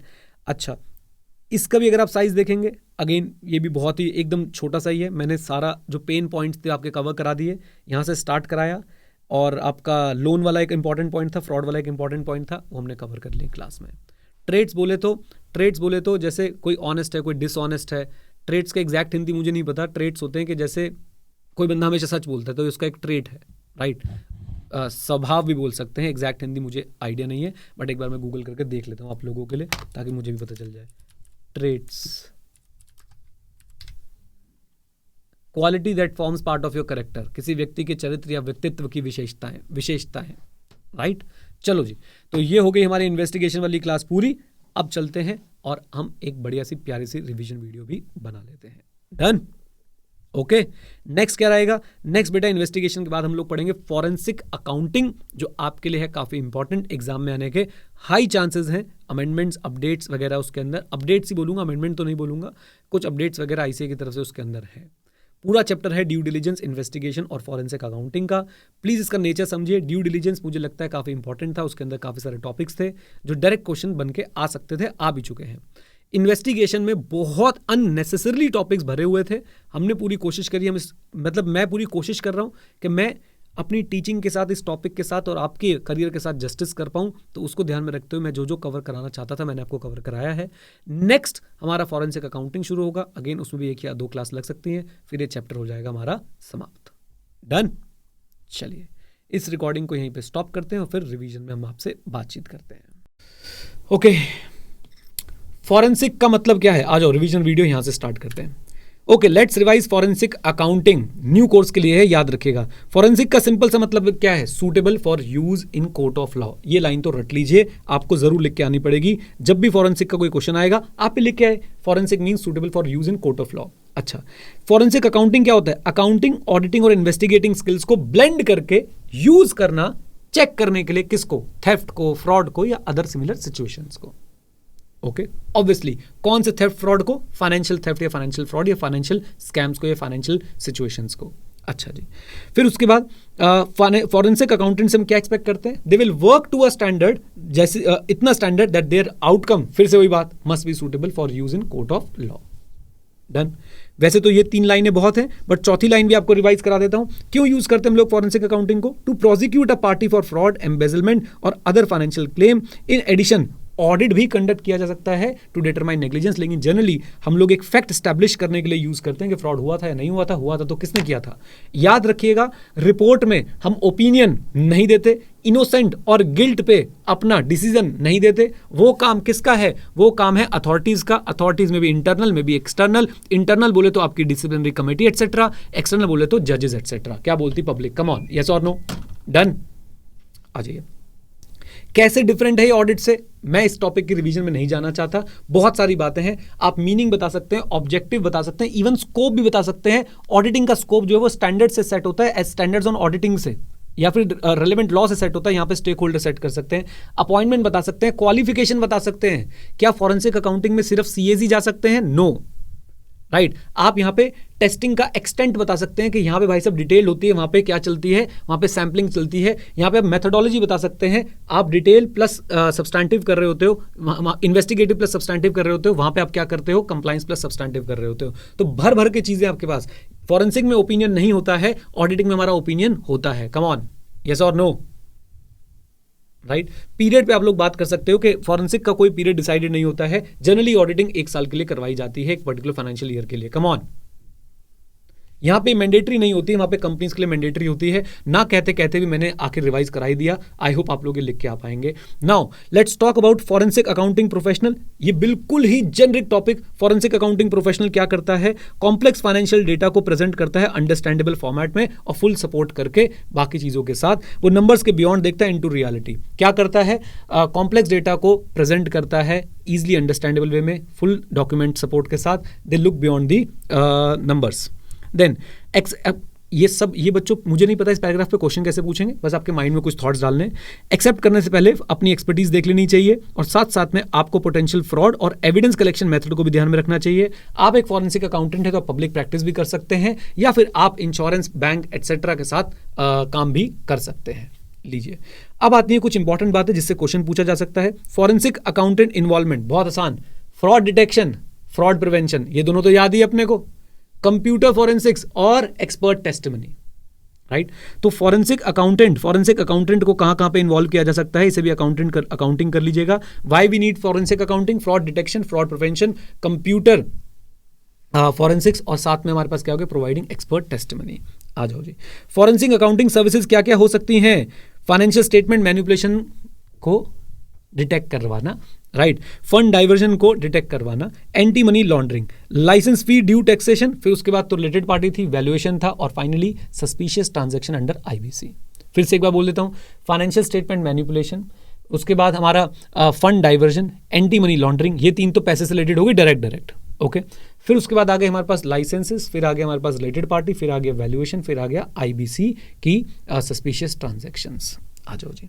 Then process पे डायरेक्ट क्वेश्चन बनता है। 6 स्टेप्स हमें पता है। इनिशियलाइजेशन, उसके बाद क्या होगा, come on tell me. Planning के बाद हम लोग क्या करेंगे, एविडेंस के बाद एनालिसिस के बाद रिपोर्टिंग, और रिपोर्टिंग के बाद कोर्ट में प्रोसीडिंग्स में भी हमें जाना पड़ सकता है। बहुत आसान था। इनिशियलाइजेशन में हम लोग क्या करेंगे, एंटिटी को समझेंगे, क्लाइंट की नीड और रिसोर्सेज को हम लोग अंडरस्टैंड करेंगे और एक प्लान बनाने में हमें हेल्प मिलेगी। प्लानिंग में हम लोग क्या करेंगे, जो मीटिंग में हमारे पास इंफॉर्मेशन आई थी उसके नॉलेज के साथ साथ हम लोग प्लान बनाएंगे, अपने ऑब्जेक्टिव और मेथोडोलॉजी क्लियर करेंगे।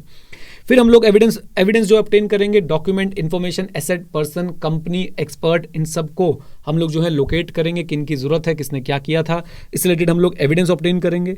फ्रॉड को समझेंगे, कैसे कमिट हुआ था और उसका इंपैक्ट जो है हमें हेल्प करेगा कि हमें कौन से एविडेंस चाहिए। फिर हम लोग एनालिसिस परफॉर्म करने वाले हैं। ये बहुत आसान था बच्चों, हमने याद भी कर लिया था। 2 तो थे टेक्निक वाले, कंप्यूटर टेक्निक, स्टैटिस्टिकल टेक्निक। फिर 2 थे हमारे पास कौन से वाले, कौन बताएगा, ट्रांजैक्शन वाले, tracing the transaction, volume of transaction, और फिर था हमारे पास डैमेजेस एंड डायग्राम्स, डीडी। डन। आ जाओ। रिपोर्टिंग, अब आप यहां से रीड कर लो, लेकिन आपको रिपोर्टिंग पे मैंने बहुत डिटेल में एक टॉपिक पढ़ा दिया है। तो रिपोर्टिंग क्या करेंगे हम लोग भाई साहब, कंक्लूजन, अपने रिपोर्टिंग में हम लोग कंक्लूड करेंगे फॉरेंसिक अकाउंटिंग को। याद रखिएगा, हमने बताएंगे कि भाई फ्रॉडलेंट एक्टिविटीज क्या थी, कौन लोग इसके अंदर इन्वॉल्व थे। फिर की एलिमेंट्स हमें पता है, नेचर, स्कोप, अप्रोच इसके अंदर आएगा। ग्राफिक शेड्यूल्स डाल देंगे, स्कीम क्या थी, कौन से कंट्रोल बाईपास किए, रिकमेंडेशंस क्या करी। एक जेनरिक रीडिंग मैंने यहाँ पे आपके लिए दे दी है, डिटेल में हम लोग नीचे टॉपिक में पढ़ने वाले हैं। कोर्ट प्रोसीडिंग, क्या इन्वेस्टिगेशन के एंड में कोर्ट प्रोसीडिंग्स भी हो सकती हैं? कम ऑन, यस और नो? आंसर इज यस, बिल्कुल हो सकती है। फॉरेंसिक टीम को तैयार रहना चाहिए, क्या करने के लिए, to describe the evidence in front of court. Forensic का मतलब यही था, suitable to be used in court of law. Done. आ जाइए, अब आते हैं इसके मेन पार्ट पे, जो नई चीजें डाली हैं आईसीआई ने, forensic accounting and investigation report. तो forensic accounting and investigation report को पढ़ने से पहले हम लोग FAIS का जिक्र कर लेते हैं। Forensic accounting and investigation standard FAIS 510 जो है वो रिपोर्टिंग की बात करता है। उसमें सबसे पहले बात क्या लिखी गई है, देखिए, आपके एक एंगेजमेंट में मल्टीपल असाइनमेंट हो सकते हैं, तो एक ही एंगेजमेंट में क्या मल्टीपल रिपोर्ट्स बन सकती है? यस। रिटर्न रिपोर्ट जाएगी जिसमें रिजल्ट लिखा होगा क्लियरली और एक्यूरेटली, एविडेंस पे बेस्ड। मेरे साथ रिटन रिपोर्ट जाएगी जिस पे रिजल्ट लिखा होगा क्लियरली और एक्यूरेटली एविडेंस पे बेस्ड। आ जाओ जी। दूसरा, आपके रिपोर्ट एड्रेस किसको होगी? प्राइमरी स्टेक होल्डर को। क्या आप शेयर कर सकते हो? यस कर सकते हो, इफ रिक्वायर्ड और परमिटेड। अच्छा, फॉर्मेट कोई फिक्स्ड फॉर्म नहीं है, की एलिमेंट जरूर होने चाहिए। की एलिमेंट्स क्या होते हैं भी नीचे पढ़ लेंगे। कोई फिक्स्ड फॉर्म नहीं है, की एलिमेंट जरूर होने चाहिए। अगर आपका फॉर्मेट और कंटेंट स्टेक होल्डर ने बताया है या फिर कोई स्टैट्यूटरी रिक्वायरमेंट है, then professional accountant has to report in line with those requirement. कोई भी फॉर्मेट कंटेंट प्रिस्क्राइब नहीं है, की एलिमेंट जरूर होने चाहिए। फॉर्मेट कंटेंट स्टेक होल्डर या फिर आपके लॉ मेकर्स ने बताया है तो आपको as a professional accountant report करना है in line with those requirement. Done, शाबाश। Then key elements of report quickly एक बार देखते हैं। टाइटल एड्रेसी आना है, स्कोप एंड ऑब्जेक्टिव आना है, अप्रोच क्या अपनाई थी, एग्जीक्यूटिव समरी क्या थी। Title objective scope, title objective, title addressee scope objective approach and आपका एक पॉइंट और था एग्जीक्यूटिव समरी। दोबारा बोलेंगे एक बार, title addressee scope objective approach and executive summary. फिर उसके बाद एक्सपर्ट का काम यूज किया था उसका रेफरेंस, FAIS अगर फॉलो किए थे तो वो बताएंगे, और मटेरियल डिपार्चर था वो बताएंगे। हमारे पास फाइंडिंग्स क्या थी, एविडेंस क्या थे, assumption, limitation, disclaimer, ALD and conclusion. एक बार दोबारा से अलग से क्वेश्चन बन सकता है की एलिमेंट्स के ऊपर, title addressee scope objective approach और साथ साथ में एग्जीक्यूटिव समरी हमने दे देनी है। उसके बाद हम लोग बताएंगे expert, FAIS and departure therefrom, फिर हमारी finding, evidence, ALD, assumption, limitation, disclaimer and conclusion. Discussion of draft report, क्या हमें ड्राफ्ट रिपोर्ट डिस्कशन करनी चाहिए? आंसर इज यस, बिल्कुल हमें सब्जेक्ट के साथ जो है ड्राफ्ट रिपोर्ट डिस्कस करनी चाहिए। कम ऑन, सब्जेक्ट के साथ हमें ड्राफ्ट रिपोर्ट डिस्कस करनी चाहिए। उनके रिस्पॉन्सेज भी हम लोग अपनी रिपोर्ट में इंक्लूड कर सकते हैं। कई बार ये इंटरनल प्रोसेसेस के थ्रू होता है, कई बार ये इंटरव्यू के थ्रू होता है। प्रिंसिपल ऑफ नेचुरल जस्टिस भी फॉलो हो जाता है। आइए, अजम्पशन एंड लिमिटेशन, तो हर प्रोफेशनल को अजम्पशंस जो हैं वो अपनी नोट करनी चाहिए क्या? बिल्कुल अपनी अजम्पशंस जो है वो नोट करनी चाहिए। लिमिटेशंस भी जो है वो नोट करनी चाहिए, जैसे कि रिस्ट्रिक्टेड मैनेजमेंट सपोर्ट अगर मिल रहा है, ये आपके रिपोर्ट का एसेंशियल एलिमेंट है, हमने ऊपर देख भी लिया था, राइट। याद रखिएगा इस रिपोर्ट में ओपिनियन नहीं आएंगे ऑन गिल्ट और इनोसेंस, राइट। ये कैसे करा जाएगा गिल्ट और इनोसेंस? ये आपके इंटरनल डिसिप्लिनरी प्रोसेस या जुडिशियल प्रोसेस को फॉलो करके किया जाएगा। Reporting timeline, reasonable time frame में रिपोर्ट करे। प्रोफेशनल रीजनेबल टाइम लाइन में रिपोर्ट करेगा। इंटरिम रिपोर्ट दे सकता है क्या? आंसर इज यस, लेकिन याद रखना है कि आपने कॉम्प्रोमाइज नहीं करना है क्या? प्रोग्रेस ऑफ इन्वेस्टिगेशन को किसी भी हाल में। ओके, आ जाओ जी।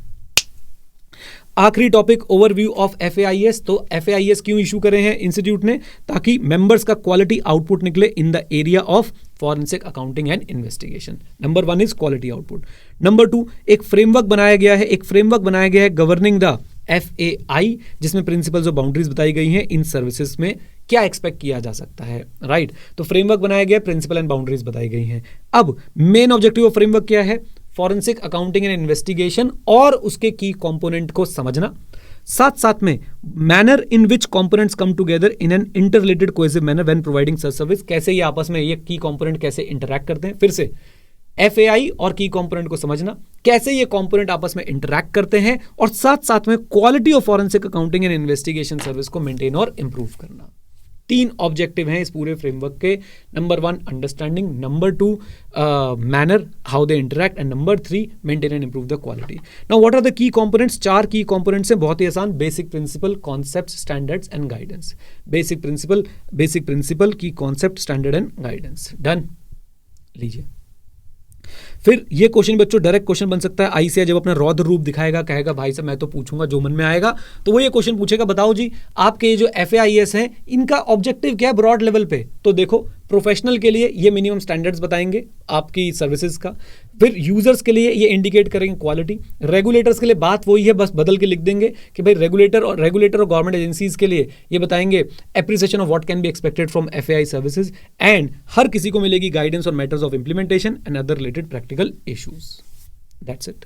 लीजिए, स्टैंडर्ड प्रिंसिपल बेस्ड है कि रूल बेस्ड है? प्रिंसिपल बेस्ड है, इसलिए प्रोफेशनल जजमेंट के लिए काफी ज्यादा इसके अंदर स्कोप है। अच्छा, अगर आप कंप्लाई नहीं कर पा रहे हैं या फिर कॉन्फ्लिक्ट है स्टैंडर्ड्स का अदर मैंडेट्स के साथ, जैसे कि स्टैट्यूटरी रिक्वायरमेंट के साथ, नो प्रॉब्लम एट ऑल। आप लोगों ने अपनी रिपोर्ट में इस पे अटेंशन ड्रॉ करनी है। किस पे बेटा? मटेरियल डिपार्चर पे, और साथ में अपनी एक्सप्लेनेशन भी लिखनी है। डन, आ जाइए। रेड फ्लैग्स क्या होते हैं जरा मुझे बता दो। रेड फ्लैग्स इंडिकेटर और वार्निंग होती है किसकी? डेंजर और इनएप्रोप्रिएट बिहेवियर की। नेसेसरली क्या वो फ्रॉड होते हैं? नहीं, नेसेसरली उससे फ्रॉड की एग्जिस्टेंस का नहीं पता चलता है। हाँ, बस ये पता चलता है that we need to exercise the caution. Done. Red flags are indicators or warning of the danger or the inappropriate behavior. Do not necessarily indicate fraud. Yes, caution need to be exercised. कितने तरह के हो सकते हैं? 4. Financial performance, आपके accounting system red flag, operational and behavioural. Financial performance, accounting, operational and behaviour. Done. छोटी बेटा, खत्म होता है हमारा ये वाला चैप्टर भी. रिकॉर्डिंग को करते हैं ऑफ और आपसे करते हैं डिस्कस आगे का प्लान. ठीक है जी, चलो.